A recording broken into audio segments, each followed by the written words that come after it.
Number 10. Avro 716 Shackleton MR3. An Avro 716 Shackleton MR3 aircraft was en route from South Africa to the UK in 1994 when both of its engines failed. The pilot was forced to crash land on the floor of the Western Sahara Desert in the middle of the night. Luckily, all 19 people aboard survived. The plane was on its way to an air show when it instead came to rest at the remote crash site where it still remains to this day. After realizing that the engines had failed, the pilot spent 10 minutes trying to do what he could to fix the problem before realizing that he had no other choice but to attempt an emergency landing. When all was said and done, the plane was damaged beyond repair, and so it was simply left in place. The Avro Shackleton was a British-made maritime patrol aircraft that was also used by the South African Air Force. It was developed during the late 1940s as the British military's way of responding to the Soviet Union's rapid expansion of its navy. The aircraft that crashed in the desert was built in 1957 and belonged to the South African military. By then, most Avro Shackletons had been taken out of service in favor of newer planes. The survivors were much luckier than some others who had experienced crashes in the aircraft, many of whom did not live to tell their story.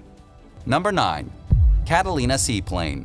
A team from Esquire magazine was in the Saudi Arabian desert last year in the country's northwestern region when they came across a decaying World War II-era Catalina seaplane. They researched its origins and learned that during the 1950s, Thomas Kindle, a wealthy retired American businessman, decided to fly his family around the world. He bought 3 amphibious Catalina seaplanes that were built in the 1930s and renovated them into luxury flying homes. He then set off on his global journey with his wife, kids, and some friends. The trip became famous as photographs from the group's travels were published in Life magazine. But things took a disappointing turn on March 22, 1960, when they decided to land in Saudi Arabia without permission. The planes touched down along a beach where the travelers spent the night. They thought locals would see their American flag and perceive them as friendly, but they learned otherwise when some men with guns showed up and began shooting at one of their planes. Over the course of a half hour, an estimated 300 rounds were fired at the aircraft, rendering it unflyable. Luckily, nobody was injured in the chaos. The Kindles were taken to Jeddah and then went back to the US, leaving behind the destroyed plane that still sits in the desert to this day.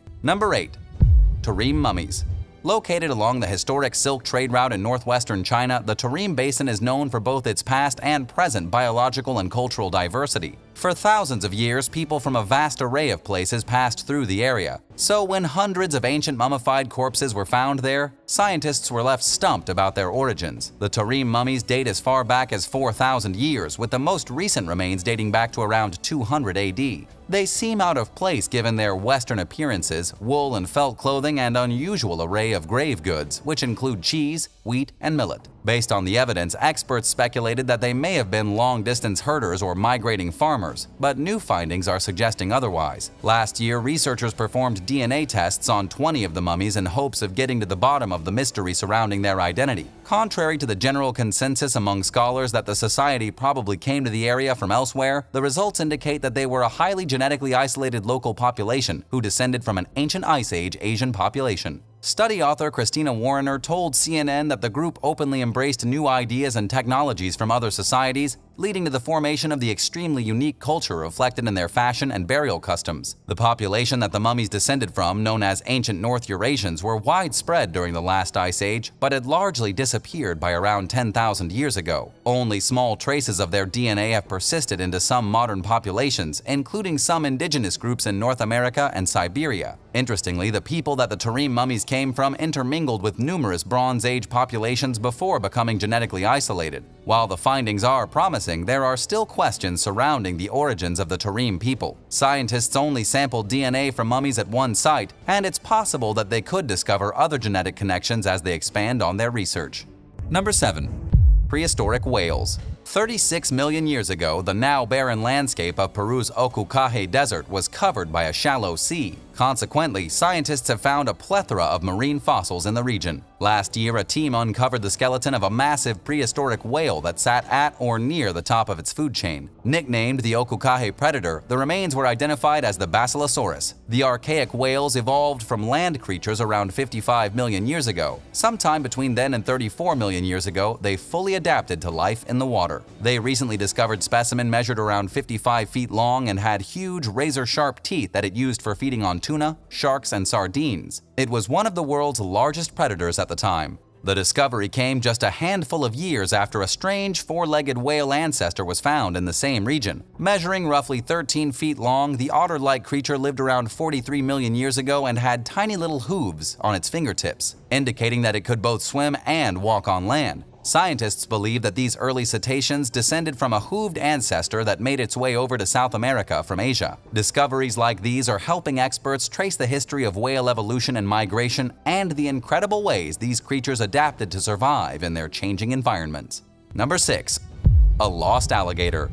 Deputies from the Midland County Sheriff's Office in West Texas were shocked recently when they received a call about an alligator roaming around a trailer park. Much to their surprise, they arrived at the scene and found that the tipster was telling the truth. The creature was far from the swampy, humid freshwater habitats the species is normally found in and had somehow made its way into the middle of the desert. Law enforcement has no idea how it got there, but has speculated that perhaps it was someone's escaped pet. They safely captured the reptile and took it to a veterinarian for care until it could be turned over to a game warden. In the meantime, they said that they were hoping someone would come forward with an explanation for the out-of-place gator. What would you do if you found an animal near your home that you knew for sure did not belong there? Tell us in the comments and hit subscribe while you're at it. Number 5.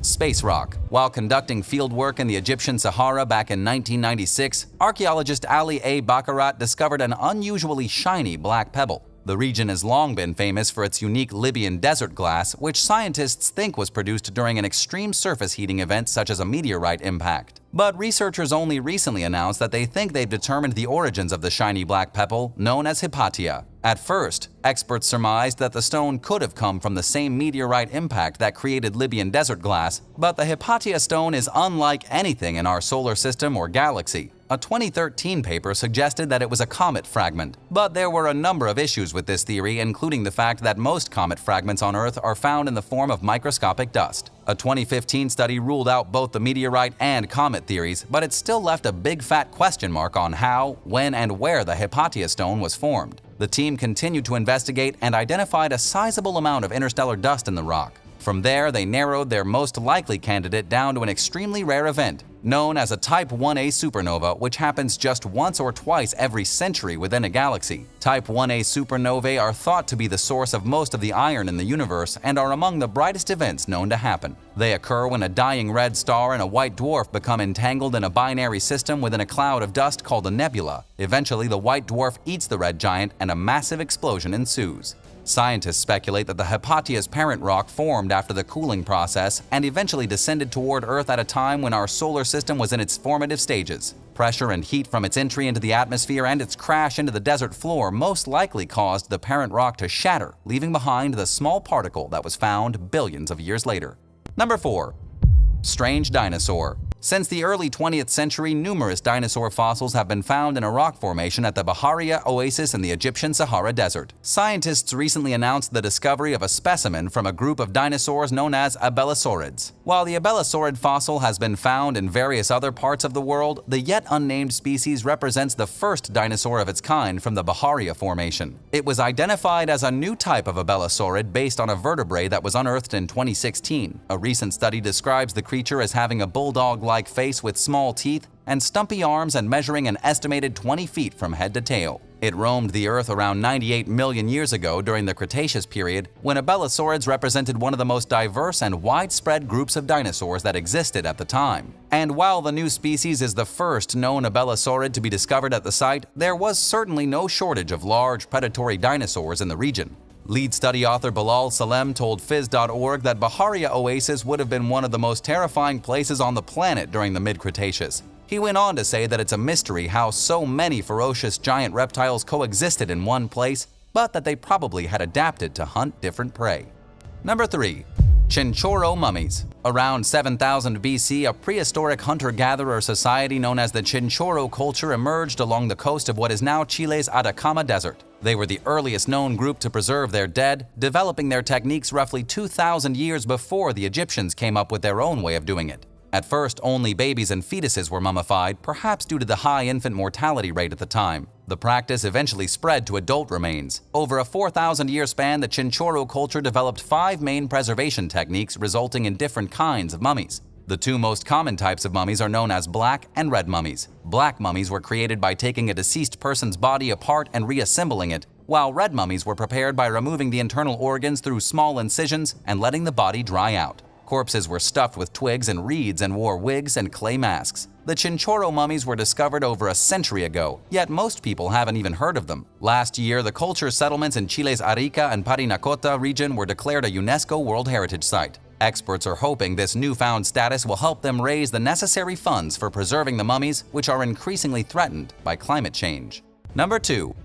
Bee diversity. Scientists have long known that the San Bernardino Valley is home to a rich variety of bees, but even they were surprised to learn that there are nearly 500 species living in the region. Situated in the Chihuahuan Desert, the valley straddles the U.S.-Mexico border between Arizona and Sonora. Thanks to annual monsoons, it's an oasis filled with abundant plant life that attracts the bees from near and far.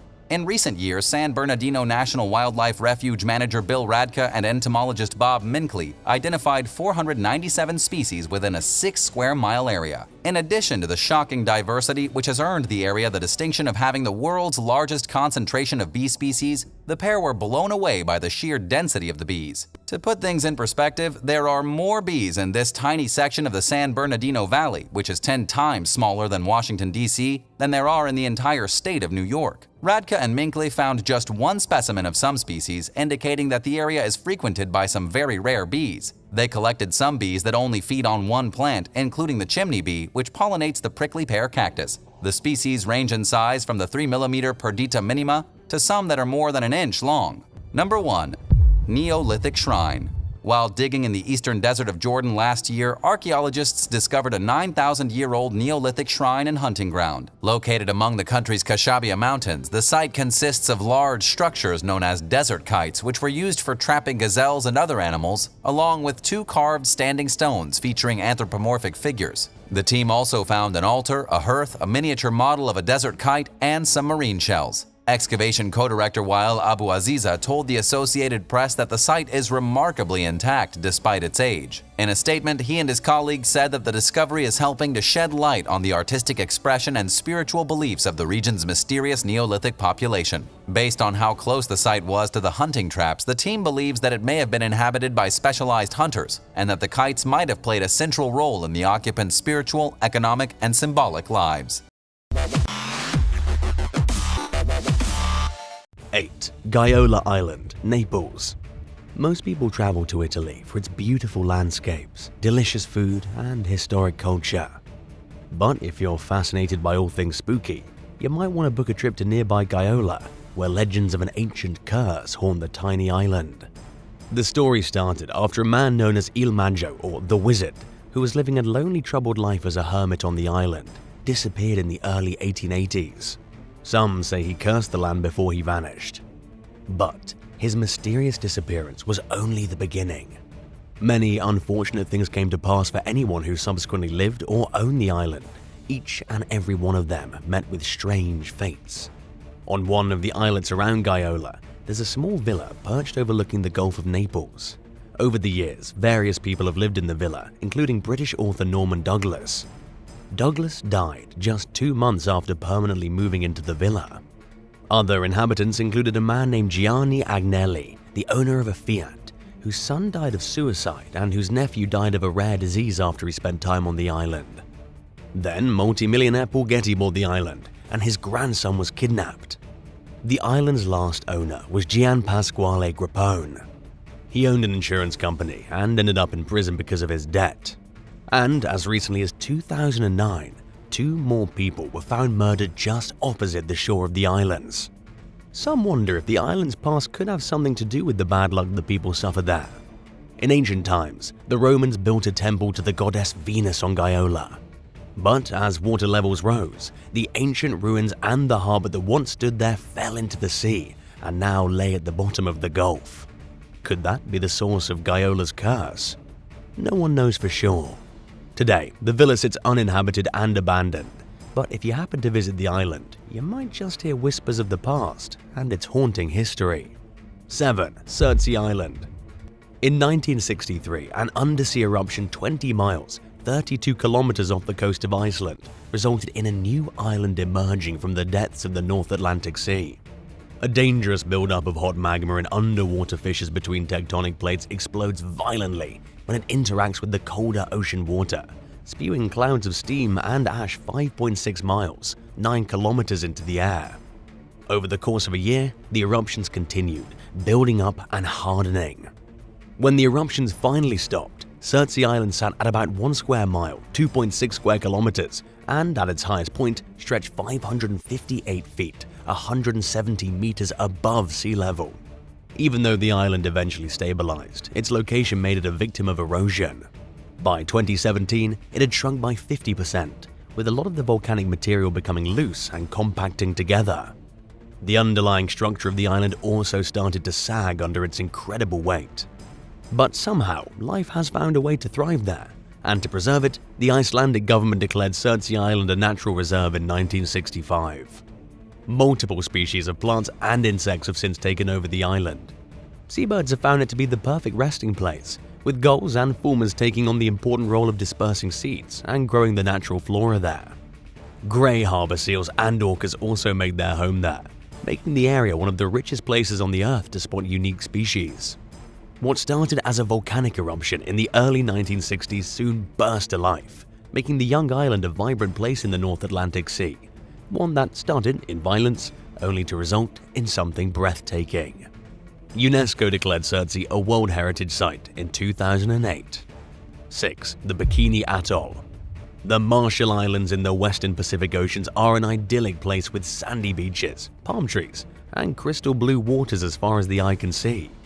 The islands became infamous during World War II, when the atolls of Bikini and Eniwetok were occupied by Japanese forces. After bombing Hiroshima and Nagasaki, the US chose the islands as a place to test the effects of a nuclear explosion. All the islanders were evacuated in July 1946, and Test Able was detonated over a fleet of captured ships to test its effectiveness. 78 vessels were subjected to the test, with 5 sinking and 14 others destroyed. Animals were even placed on the ships to see how the bomb would affect them. A third of those on the ships died from the blast. Shockingly, sailors were later ordered to scrub the fallout from the decks, exposing them to high doses of radioactivity. Because decontamination was unsuccessful, many of the ships were scuttled in the Pacific. Between 1946 and 1958, both the Bikini and Eniwetok atolls suffered 67 nuclear explosions, which yielded about 214 megatons of explosives. The most devastating one was a hydrogen bomb tested in 1954 nicknamed Castle Bravo, one with the largest nuclear yield ever achieved by the US that was 1,000 times more powerful than the bomb that exploded over Hiroshima. These nuclear tests had a devastating effect on the health of locals and the environment itself. Many of the islanders and Japanese crew fell ill from radiation, and long-term studies done on inhabitants of the contaminated islands found increased levels of thyroid cancer. It would take until 1992 for the US to stop conducting nuclear tests, but by then the damage was already done. After more than 1,000 tests, 40% of the affected people died. As recently as the year 2000, the president of the Marshall Islands sent a petition to the US Congress, hoping they would continue their decontamination projects and help with getting health aid for those who were affected. But the petition was ignored. With the islands contaminated and food grown in the soil unsafe, many of the residents were left alone starving due to the lack of food. Any fish that were caught were poisonous because they ate what was on the reef. Still, some people still visit Bikini Atoll, but they have to obtain prior approval and travel with a diver and 2 local government council representatives to verify they don't remove artifacts from the wrecks in the lagoon. Even with its beautiful beaches and perfect dive sites, the history of the nuclear tests done there would be enough to change anyone's mind who might want to visit the site. 5. Diego Garcia. In the middle of the Indian Ocean, a secret military base is at the center of a tug-of-war. The archipelago called Diego Garcia is the site of a major US military base that was released from Britain in 1966. The 17 square mile, 44 square kilometer island has been used as a launch pad for Air Force missions in the Middle East. But its reputation hasn't always been so distinguished.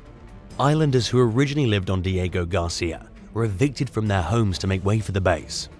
And even though the land was leased from Britain, the UN's top court ruled that the British illegally gained possession of the island in 1965. The ring-shaped chain of coral islands is surrounded by 60 other atolls. With its natural deep harbor along the coast, it's the perfect site for a naval base, which is probably why the US is so intent on keeping ownership of it. With an estimated 3,000 to 5,000 service personnel stationed on the base, it's an active site of military action, one that's off limits to the general public. The downtown area has also been built up to resemble a small American town, with a bowling alley, various shops, and areas to go cycling.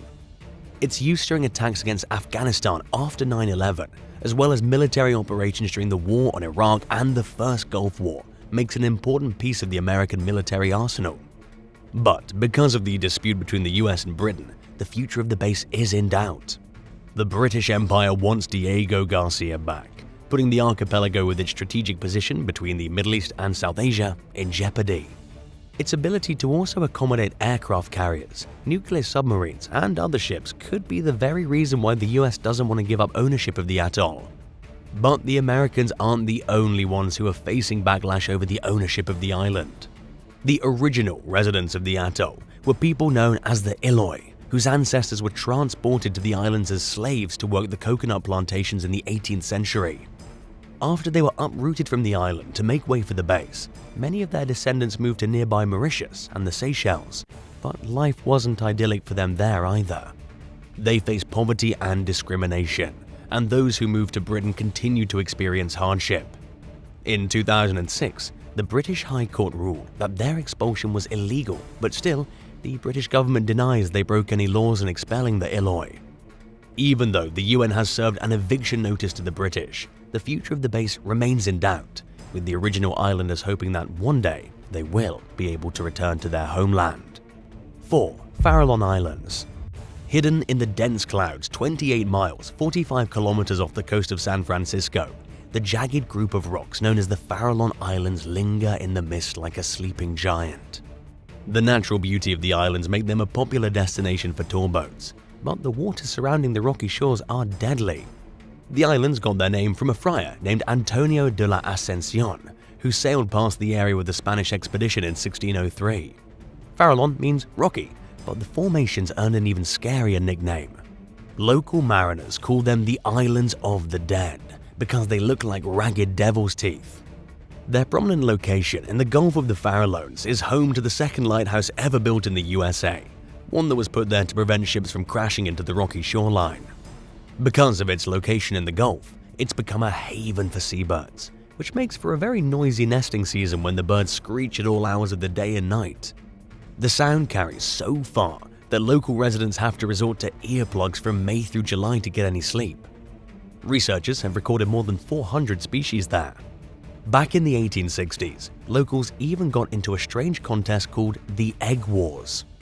Rival companies wanted to take down the Farallon Egg Company, and they descended on the island to raid it of its eggs. Things got serious, with 2 men dying and 4 wounded, which led the federal government to stop collecting eggs from the island a few years later. With less foot traffic, it's allowed other species to thrive there. 5 different species of northern elephant seals that were nearly hunted to extinction now have recolonized the island. Northern fur seals have also started to take refuge there, which has started to attract sharks that circle the island looking for their next meal. With so many species making these islands their home, local biologists are worried that visitors will threaten these vulnerable groups. That means that boats and tours are prohibited, but there is a live webcam of the islands for those who want a sneak peek at the animal life that's taken over. Would you like to check out the live webcam feed of the Farallon Islands? Tell us if you do in the comments below, and don't forget to subscribe. 3. Snake Island. A small island in the middle of the Atlantic Ocean has so many venomous snakes that all human visitors have been banned from going there.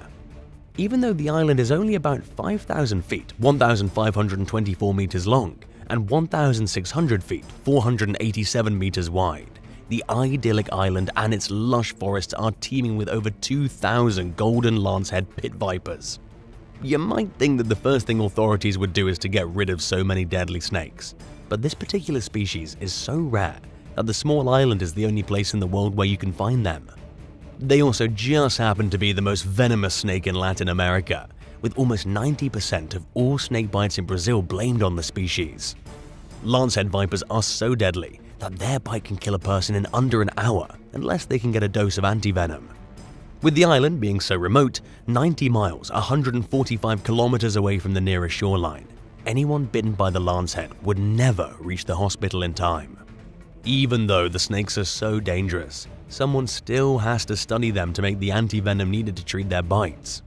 Students from the Sao Paulo State University have been visiting the island since 2014 to study the second highest density of snakes in the world. Legal authorization is needed to go there, with only researchers or the local navy being able to take qualified personnel. It was cut off from the mainland around 11,000 years ago, when the sea level rose after the continental ice caps melted. The species that survived on the island adapted, becoming more venomous than their relatives on the mainland. And with no land mammals on the island, that means the snakes can thrive and reproduce without the threat of predators, meaning they pretty much have the run of the place. If curiosity strikes and you think you might want to sneak onto Snake Island to catch a glimpse of these rare creatures, you might want to listen to local legends about the small settlement that lived there from 1909 until the 1920s. As the story goes, a huge fleet of snakes slithered into their homes, killing everyone. Not exactly the place you want to take your next vacation. 2. Tristan da Cunha. Just off the coast of South Africa, a mysterious archipelago sits abandoned in the South Atlantic Ocean. The main island, as well as several smaller islands that make up Tristan da Cunha, are so isolated, they're considered the most remote inhabited archipelago on Earth.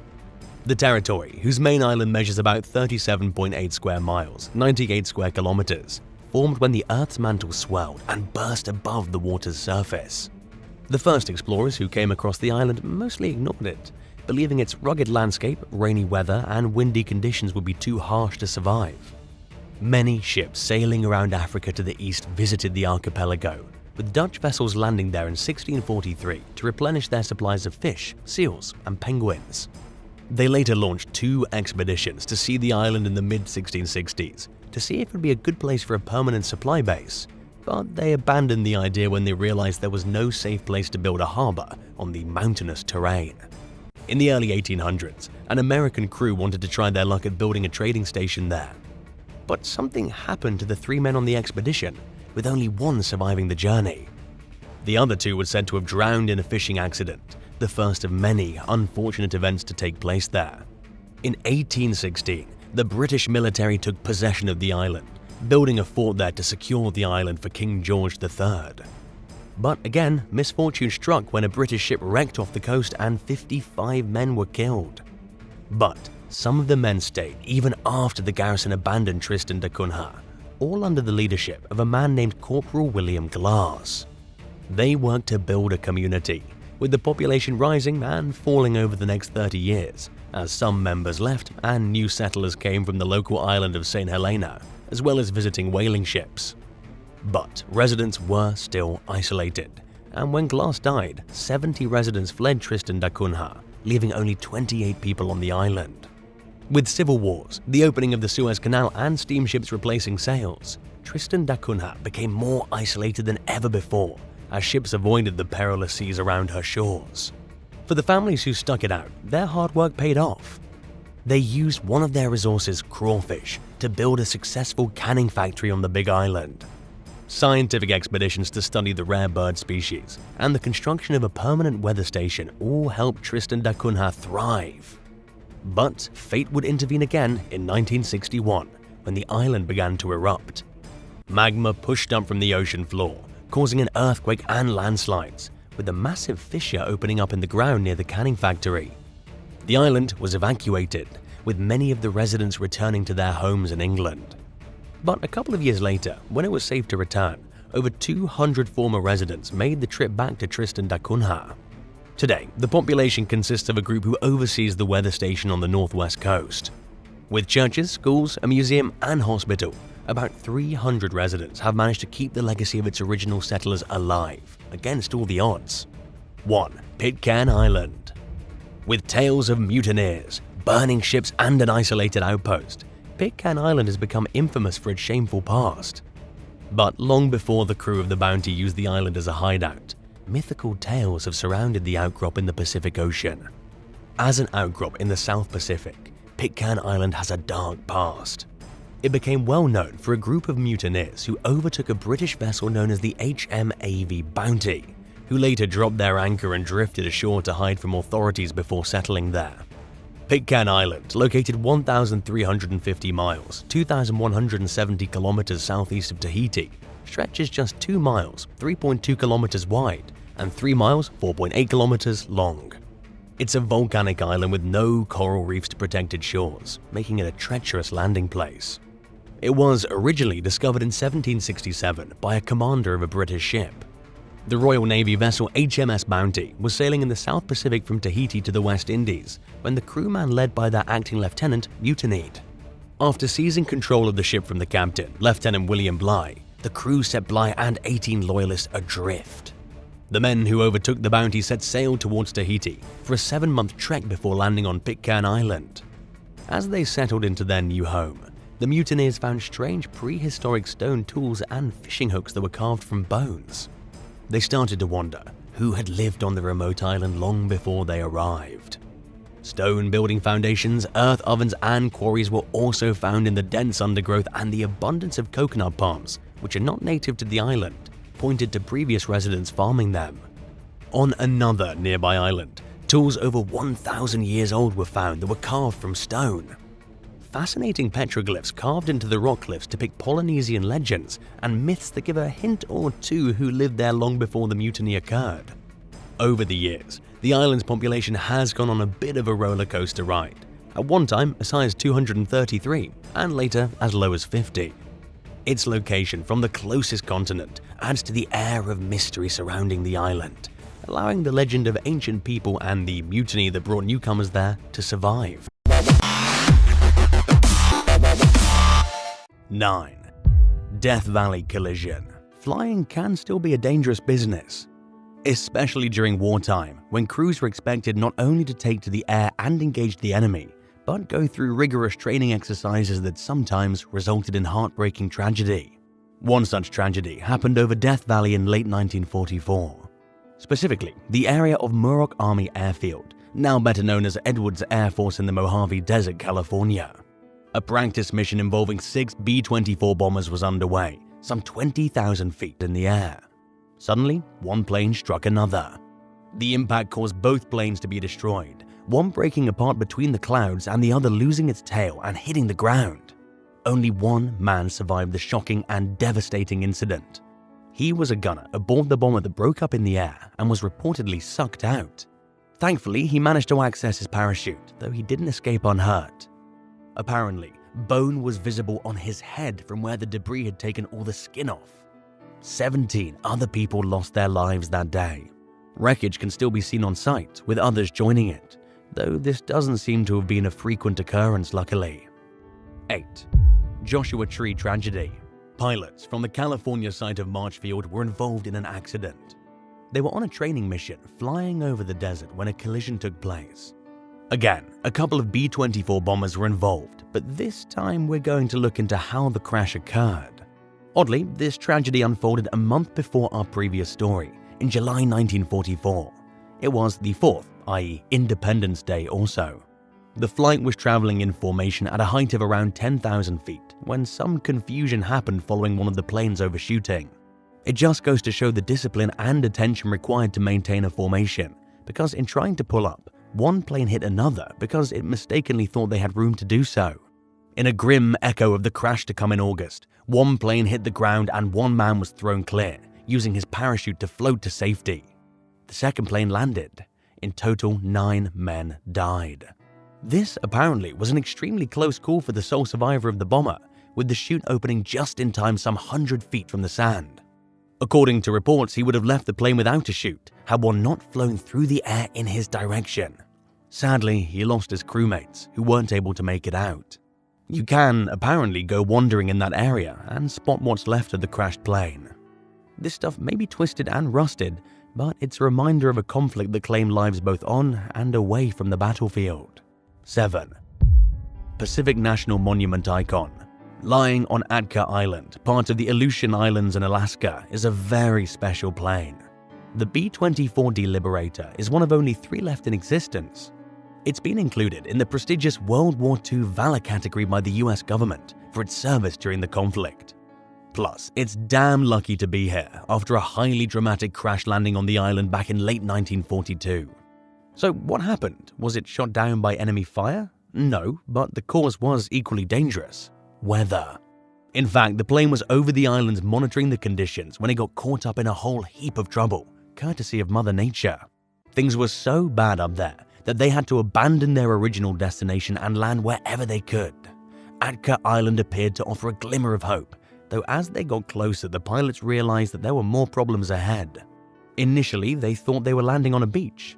Instead, they were approaching a bluff or hard slope. A serious crash was going to take place. The crew reportedly needed to cram onto the flight deck where they'd be most protected. Among the passengers was an important general who earlier had been questioning the severity of weather conditions in the area. We're guessing he changed his tune pretty quick, right? Thankfully, everyone made it off the flight and it's since become part of the island landscape. A welcome reminder that while flying in wartime was fraught with peril, it didn't always result in heartache for the families of brave service people. 6. British bomber in France. In mid-1944, a British Wellington bomber was in trouble over the French countryside. Their mission had been to attack an arms factory, but they'd been hit by an anti-aircraft fire in the process. They needed somewhere safe to land, and quickly. It was at that point, in the dark, that they noticed some lights. Making for the makeshift landing zone, the crew sadly died after crashing into some trees. The area was a forest in a valley, part of the Alpes de Haute-Provence in the southern town of Simian-la-Rotonde. Who lit the lanterns that guided their way? It was a resistance group who were anticipating the arrival of a British plane. The issue was that they had anticipated receiving supplies via parachute from another aircraft. So it was fortunate the stricken Wellington saw these lights. Unfortunately, it wasn't enough to save their lives. The men died horribly in the crash, despite the resistance fighters' attempts to save them from the blaze. When the fire stopped, the men were buried and the remains of the plane concealed. Eventually, the crew were reburied, but Britain has a lot to thank these courageous people for. Time passed, but the community didn't forget the bomber crew. A collection of the plane parts has been turned into a lasting tribute to them, with accompanying stone tributes and their names mentioned on a plaque. Have you ever heard any stories about resistance groups that have helped others? Tell us about it in the comments below, and be sure to subscribe to the channel if you haven't already. 5. Himalayan discovery. Sometimes, when a plane crashes, it takes decades to find the wreckage. In a remote and inhospitable location such as the Himalayas, it's a given. Back in 1945, a C-46 or American Curtiss Commando transport aircraft got into difficulty and was lost in the snow. 13 people were reportedly aboard. All that was known beforehand was that the aircraft pretty much vanished in an area called Arunachal Pradesh, designated a state in India's northeast from the late 1980s. It doesn't appear to be known why the plane went down. However, the weather was very turbulent that day, so we can make an educated guess that this was the reason. The passengers were flying across the South Chinese city of Kunming over what must have been a hazardous region for flyers.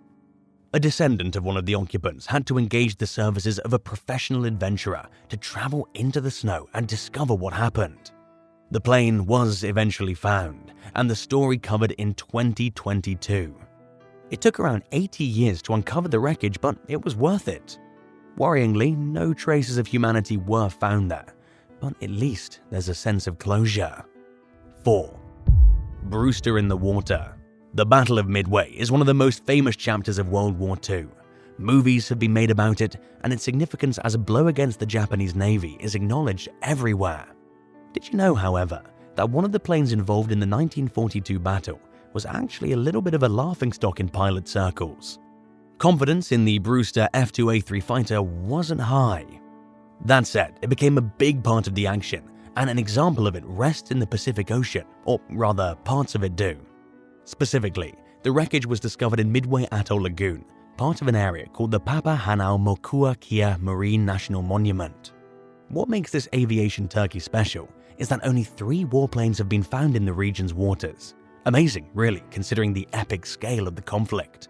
The Brewster would have been used on the atoll, where it formed a defense against attacking forces. This makes it even rarer, because no other defensive craft have been uncovered to date. Oh, and in case you're wondering what happened to the pilot who landed in the drink, he escaped and continued what turned out to be a long career in the services. 3. Desert decoration. This is a tale of a plane crash discovery with a bizarre twist.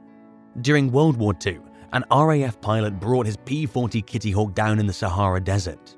He reportedly survived initially, but this wasn't the kind of place to be stuck, and he no doubt perished in the heat and dust.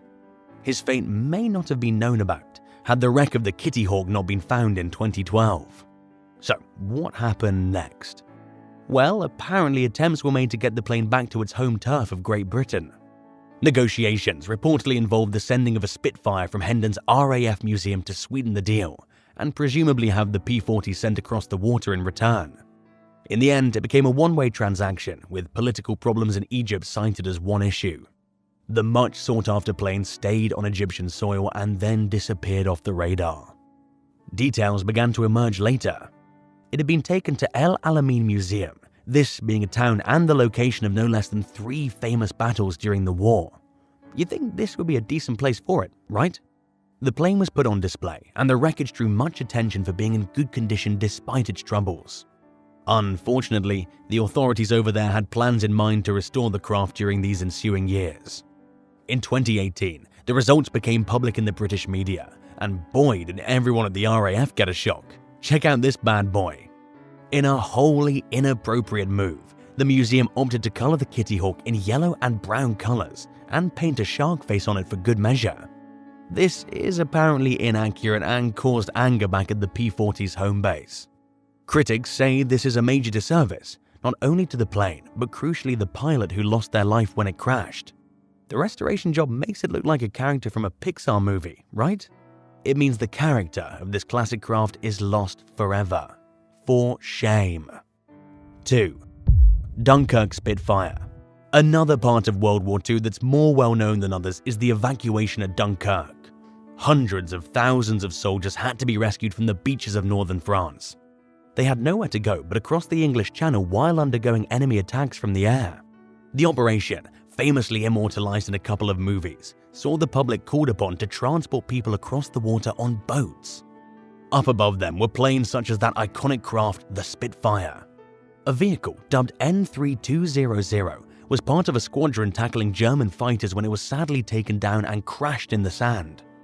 The pilot was captured. Though he went on to survive the war, the plane was left on the beach. So, what happened to it? Well, it disappeared for half a century, due to it sinking under the surface. If the tail hadn't popped up at one point, then no one would have probably been any the wiser. The sighting happened in the 1980s, with the British aircraft returned to Blighty at the start of the 21st century. Incredibly, it was restored and became airworthy again. The Spitfire N3200 takes pride of place at a branch of the Imperial War Museum in Duxford, Cambridge. This is a plane that literally sank without trace, only to be resurrected in all its glory. Take that, Nazis. 1. 3 planes in the Pacific. One of the most painful aspects of World War II was the unknown fates of those missing in action. Many never came home, and their families never knew why. Thanks to modern technology, people can now find out more about what happened. This is being done through deep-sea exploration and the locating of sunken aircraft such as planes. In 2020, the team from Project Recover revealed the fruits of their labors. They'd been down in an area known as Truk Lagoon in the Central Pacific Ocean. You may know Truk Lagoon as Chewak Lagoon these days. However, it has strong ties to that older name and the dramatic events that took place there in 1944. Operation Hailstone saw the Japanese come under attack from the Allies, who struck at a time when the Imperial Navy was trying to relocate a large number of craft from what had once been a key base. As a result, the lagoon became a fascinating underwater graveyard for various vehicles. Project Recover was set up to track down missing service people, so you can imagine how pleased they were on finding not just 1, but 3 Second World War planes, up to 200 feet or so down below the surface. The team found 2 SPD-5 Dauntless dive bombers and 1 TBM/F-1 Avenger. Robots with sonar played a major role in uncovering the planes, but old-school investigation helped immeasurably also. To start off, the team pored over historical records, such as a first-hand account of the conflict, Pretty great idea, right? This led to a spot measuring around 27 square miles where the planes could be correctly identified in what is now an environment claimed by the sea and obscured by materials such as coral. These types of projects are a welcome reminder of the human dimension behind the cold machinery and hot fires of conflict. Even if they don't discover any human remains, they've managed to track the course of an incredible period in one individual's life through their vehicle. Never again will we refer to a plane as just a hunk of metal, that's for sure. Thanks for watching. Are there any plane crashes from World War II you think we left off the list? Let us know in the comments below and don't forget to subscribe. See you next time. Bye.